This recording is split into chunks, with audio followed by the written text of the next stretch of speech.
Patrick, how do you go about picking like from which grant is best for you? I mean, do some have kind of an easier lift than others as far as how much time and resources required and so forth?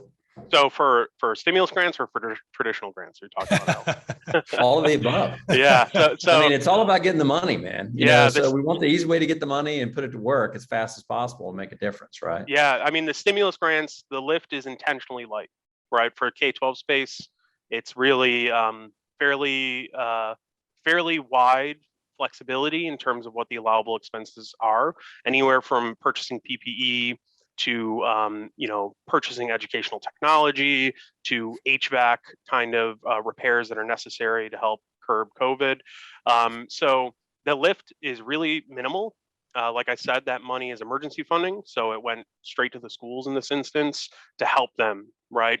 So another thing we've seen too, I should add, is that there's multiple stimulus kind of packages. I've talked a lot about ESSER. ECF is another one, kind of a parallel program to E-rate that people may be familiar with. And so what we've also seen happen is maybe being strategic about like, okay, you look at something like ECF and they want to get hotspots and Chromebooks to students' hands. So that might, cause some reconsideration of what you were trying to do with your ESSER money. If you were originally trying to do hotspots and Chromebooks with your ESSER money, all of a sudden this other program came about that is looking to intentionally fund those things. So being a little bit strategic, making sure you're, kind of staying, as up to date as possible with the many opportunities. But in terms of lightest lift, the stimulus funding is definitely going to be a lighter lift than traditional grant opportunities. Traditional grants, more of the long game sort of thing. Okay. Whereas, Well, a lot of the clients we work with, they're it's great to have the hot spots. It's great to have like an interim kind of quick fix. But for those clients that we're working with, where we're trying to create a fixed infrastructure or a need, kind of a long-term need, kind of what direction do you point those clients into? So I'll speak briefly and then hand it over to Richard, because that'll be more so SLG space. But in terms of if it's a K-12 school, if it's a school district that really wants to address maybe the long-term need that their community that they service might have, right? So say they're a school that services a lot of rural students, right? Or they're in an area without just like, a lot of commercial options for internet service. That ESSER fund is going to be the key to that, right? There can be some long-term planning kind of utilized in that ESSER bucket. But at the same time, those funds are being pulled in a lot of different directions. So I'll pass it off to Richard, and he could talk a little bit about how state and local government can pair with some of that K-12 funding to maybe complement each other. Sure, yeah. So in the state and local government space, the stimulus funding that's going to be the longest lasting is the American Rescue Plan, state and local fiscal recovery funds. So those state and local governments have until the end of 2024 to spend the money, and then projects can continue until the end of 2026. So it's definitely a longer runway than the CARES Act Coronavirus Relief Fund money. Beyond that, there's also some other broadband funding, particularly at like rural areas like Patrick was mentioning, like the USDA's Reconnect program and Community Connect. And then there's also some economic development funding from the Economic Development Administration that's focused on like how broadband can improve the local economy. So those are some of the areas. I mean, is there for, again, for the schools and communities that really need money? I mean, can you combine all these things? Can you do the stimulus grants, the non-grants? Can you put it all together? Because at the end of the day, again, as Al said, it's putting the money to work to deliver something. Can you combine all these things together?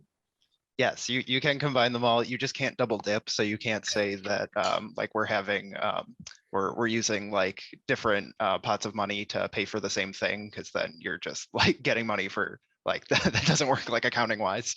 If you get like $200 to pay for a $100 project and you get 100 from two different grants, then you have. I don't think we're not NASA. We're not buying $500 toilet seats and things like that. I get it, but from a school that needs it, you can basically combine the different types of grants to build infrastructure, build all these pieces as long as it's, again, it's not the double dipping. Right, yeah, and you can apply for as many grants as you can handle. So there are a lot of reporting requirements on the back end for grants. So you want to make sure that you're able to like administer the grant programs once you get the money, because it can be overwhelming for a lot of smaller local governments and schools. Patrick, I don't know if you want to talk to that. And well, one of the things that we do when we meet with a client and they're trying to overcome this digital divide program or problem, it could be led initially by a school district, or it could be led by a city itself or a county. And what we try to do is encourage them to work together, simply because, for sustainability purposes, you're somewhat serving the same environment in the same locations, right? If you can bring connectivity to a student in a household, well, you can also serve their siblings and their parents and so forth, and make an entire community movement.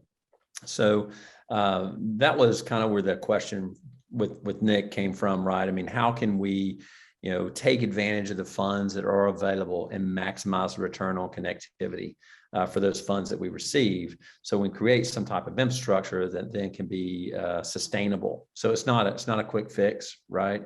Just is taking the dollar for the marathon as opposed to the sprint, right? and doing as much as we can with it. Yeah, and one thing to pay attention to or to keep in mind is, yes, certainly, like strategic partnerships are key, right? Like if you're a school administrator, you want to be in contact with your county office, with your town or city office, whomever is in charge of what those plans are, but also keeping in mind that who you service, right? So a school is going to service the students. So there are some necessities for constant communication, right? Like if you have broadband, that school is going to want to make sure what that student's accessing at the house is, having the same filters as what they have at school. So having those conversations with, who's benefiting from these services, and what portions of what buckets are going to fund or support, like whoever that entity services. So for a school, they're worried about servicing the students, right? But they could certainly work together with the county if in that same household there's, other people who are in need as well, right? So it's kind of making sure that, and in one respect, you're staying in your lane, but you're staying in conversation with those who are in their respective lanes as well, so that you could kind of get the most comprehensive, bang for your buck, so to speak, Yeah. right? That everybody's getting what they need without kind of stepping on each other's toes. That's really important, right? Making sure that you have those conversations with respective offices, whomever's in kind of has their hand on the purse at the moment, right? Got it.